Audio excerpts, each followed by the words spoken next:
बलांगीर रे मर्मन्तुद सड़क दुर्घटना पिकअप धक्का बाप पुओ मृत मां गुरुतर। एपरी एक दुखद घटना घटी बलांगीर सोनपुर NH 57 टोलगेट निकटरे। सूचना मुताबक डुम्बिरबाहाल गाँव रमाकांत नायक निज स्त्री और 1.5 वर्षर पुओ सहित बाइक रे बलांगीर पटकू आसुथिले। एक पिकअप भ्यान द्रुत गति आसी सेमानक बाइक को धक्का देथिला। घटनास्थल में बापा रमाकांत एवं 1.5 वर्षर पुओंक जीवन चली जाइथिला।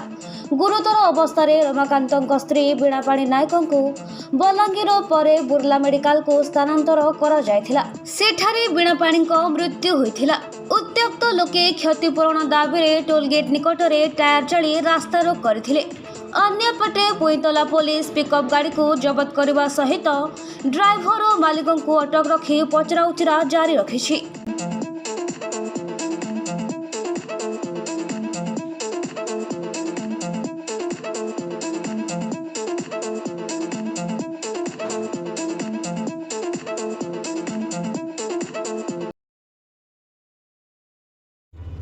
आवासिक विद्यालय दिगरे एक सफल पदक्षेप बलांगीर सहर भगवती नगर रे अवस्थित विद्या भारती आवासिक विद्यालय कोचिंग जेभଳି उन्नत व्यवस्था रही स्मार्ट क्लास सेभଳି आकर्षणीय व्यवस्था रही छात्र छात्री स्वतंत्र हॉस्टेल व्यवस्था जो सुनाम अर्जन करथिबा आवासिक विद्यालय रे अनग्रसर पिलांक पई स्वतंत्र ध्यान दियाजिबार व्यवस्था करा जायछि।